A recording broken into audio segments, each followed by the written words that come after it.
10th class పిల్లలకి వాళ్ళ పెద్దలకి చెప్తున్నాను.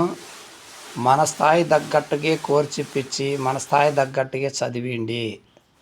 ఏదో వస్తుంది ఏదో పోతుంది, వాళ్ళు చదివిరి వీళ్ళు చదివిరి, పెద్ద కోర్స్ ఇప్పిల్లా మా పిల్లోనికి బాగా చదవాలా అనే ఆశ అందరికీ ఉండొచ్చు, ఆ పిల్లోనికి ఉండొచ్చు. మన స్టేజ్ తగ్గట్టుగా మనం ఏ కాలేజు ఏ కోర్సు అని మాత్రమే నిర్ణయించుకొని చదివించాల. పోనీ మన మనసుకు తగ్గట్టుగా ఒక కోరిక అనేది అందరికీ ఉంటుంది అని మనము ఆయనకి అర్థానికి వచ్చిన తర్వాత ఆ లెక్క డబ్బులు కట్టలేము.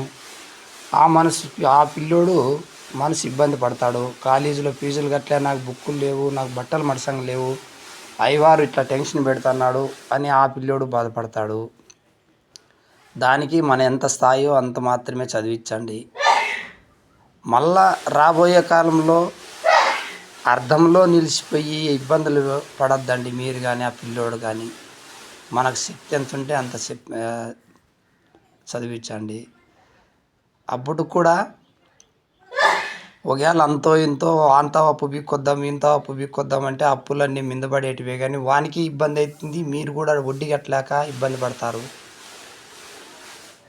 అవన్నీ తెలిసిన పిల్లోడు మడసంగా చదువుకోకుండా 2-3 ఏళ్ళలోనే వాడు మళ్ళీ వ్యవసాయం లేకో ఏదో ఏరే పనులకో వెళ్ళిపోతాడు. అంత తప్ప మనకి మిగిలేది ఏముండదు. అప్పుల మీద పడి అవసాట్లు పడేదానికంటే మన స్థాయి తగ్గట్టుగా చదివించుకోండి. మీరు కూడా స్థాయి తగ్గట్టుగా చదవండి.